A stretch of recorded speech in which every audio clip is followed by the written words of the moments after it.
everyone, my name is Evie Lupine. Welcome back to my channel, and today I have another video for you all.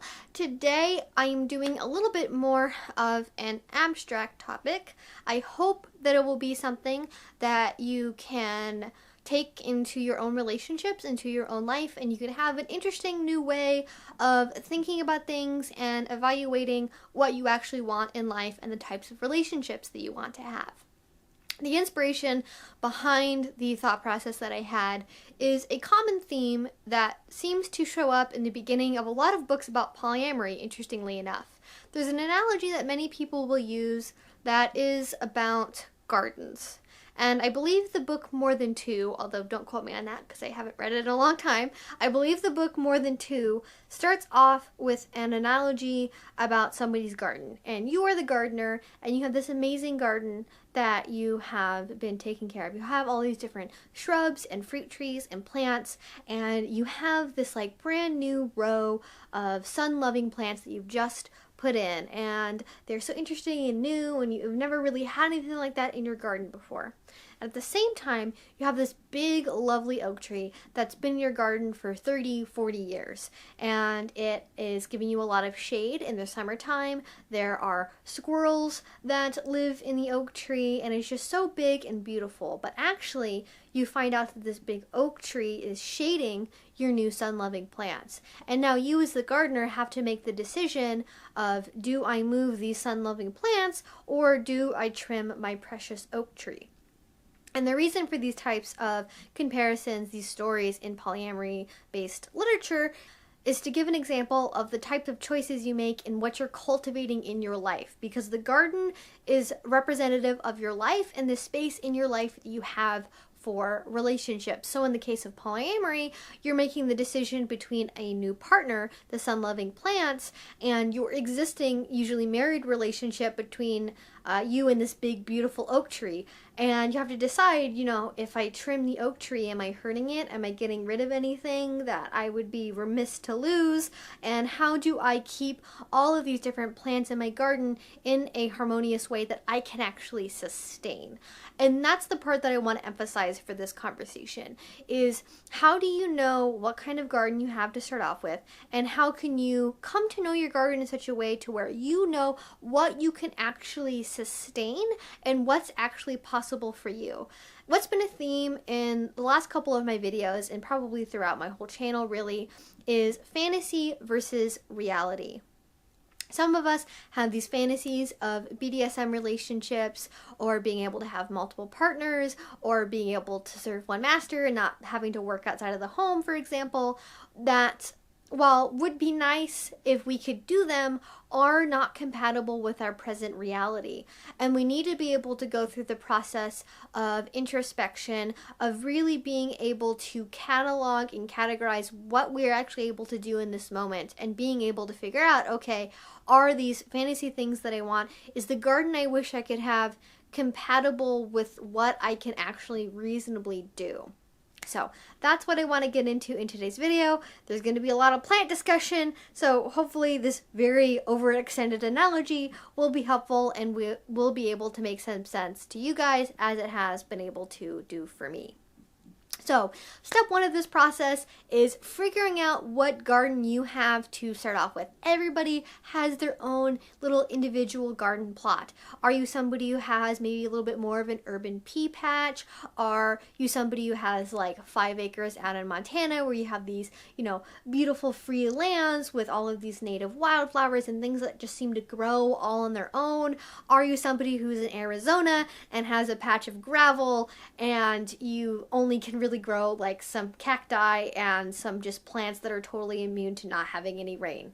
Now, this is not to say that these are based on your literal geographic location, but on your own individual personality, your needs, your wants, your abilities, and where you just naturally find yourself in life. Now, the gardens are not necessarily things that you are literally stuck with for forever. Maybe you have a walled section of your garden right now that could become accessible later, or maybe you have things you can do to modify your garden. Maybe you can buy extra land and expand into it, or maybe you can put in new flowering beds, for example. But those are all elements that represent personal work, emotional labor that you have to do for yourself, on yourself, to be able to have room for additional relationships or being able to have more intense relationship styles, for example.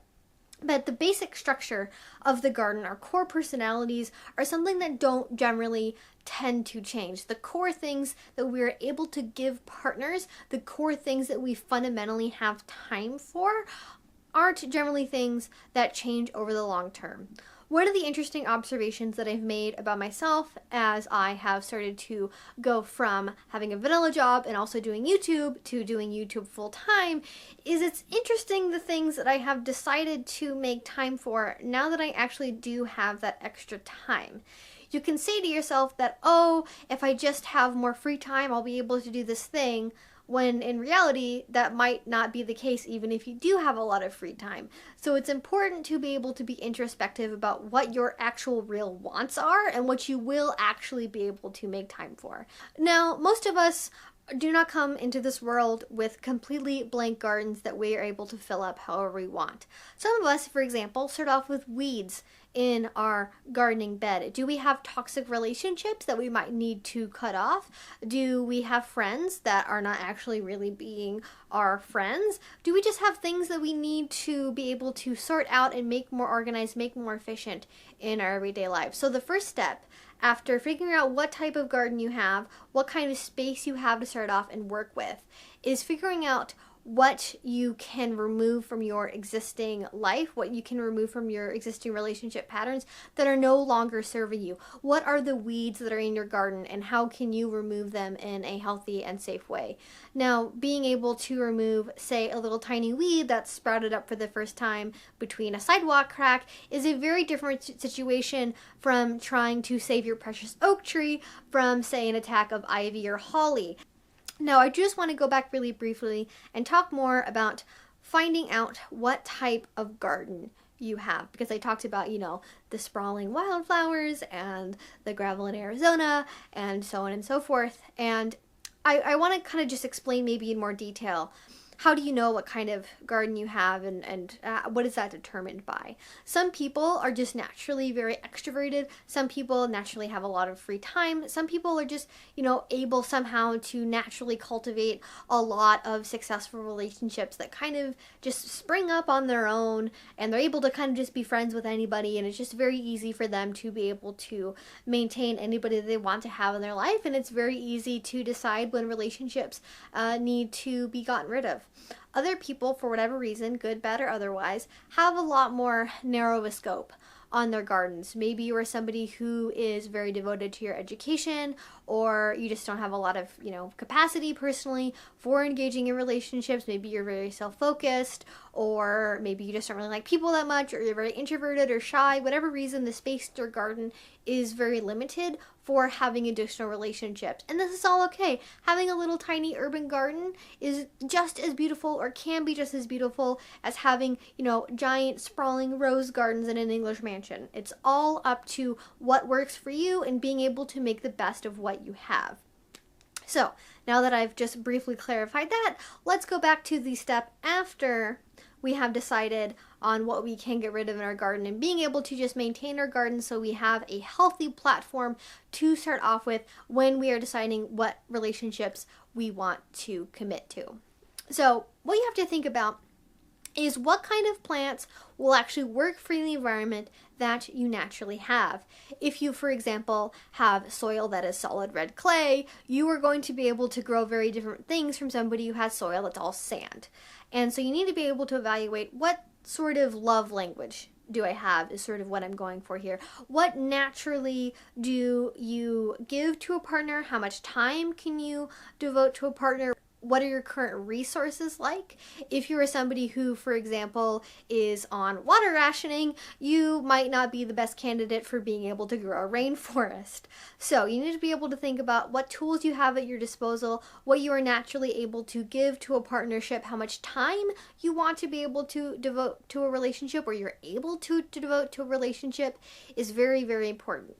Because again, going back to the beginning of this conversation, where I was talking about, having a relationship where you serve one master, you don't have to work outside the home.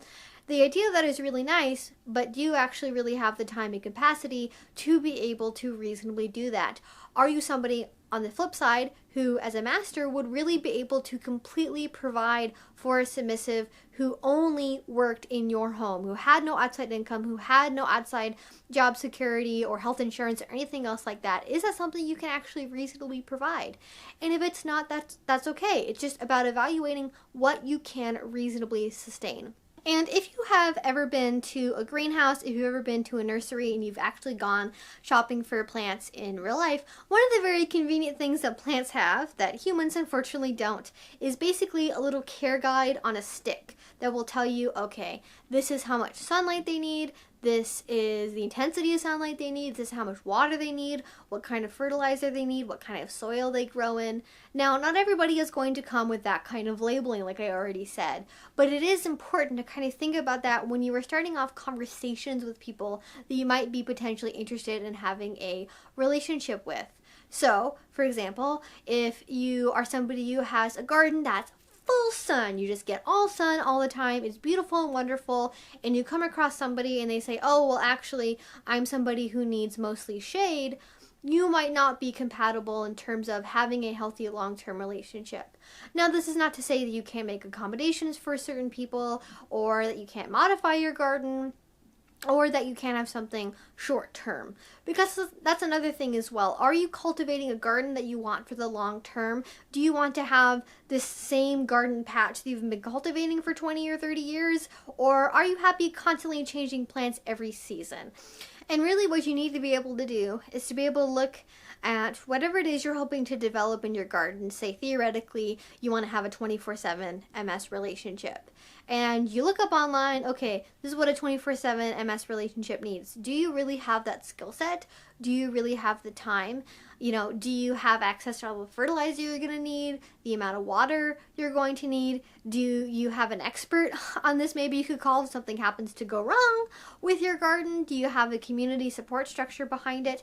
You just really need to be able to look at yourself and go, okay, this is what I have time for, this is what I'm able to do, this is what I have the resources for, and just be able to cultivate what works for you and not envy your neighbor's garden. That is another big thing as well. I know so many people who go, oh wow, I wish I could just have an MS relationship that is the ultimate. Slaves are the ultimate and masters are the ultimate, and they're the best and the most wonderful, when, like I've already said multiple times in this video, it's about what works for you. It's about what you can reasonably cultivate for yourself, not what everybody else has, not what works for people you know on the internet, but what works for you. And you can have an amazing, English rose garden, you can have a cute little urban pea patch, or you can have, sprawling wildflowers. It's all up to what you want and what works for you in your relationships, not what everybody else has. I hope that this made some kind of sense to somebody else. I thought it was very helpful for me when I first kind of started to think about this. So hopefully this will give you some interesting thoughts to take away and maybe think about kind of what your own garden is, what kind of relationships you want to be able to cultivate, and the resources you might need to be able to do that. So yeah, if you guys have any comments or questions, any thoughts about this weird analogy I've made into an entire video, please let me know down in the comment section below. If you like this video and you haven't already, please do subscribe. I make videos twice a week. And if you really enjoyed this video, if you want to see more from me, I do have a Patreon, which is what allows this channel to exist. That is what funds all of these videos. So if you want to be able to support my channel, and if you want to be able to have access to exclusive videos, things that I can't show on YouTube, photo shoots, Discord chat, things like that, link to the Patreon will be down in the description box below. If you do already support me over there, thank you so much. It means the absolute world to me. And until I see you guys next time, I hope you have a great rest of your day and a great rest of your week. Bye-bye.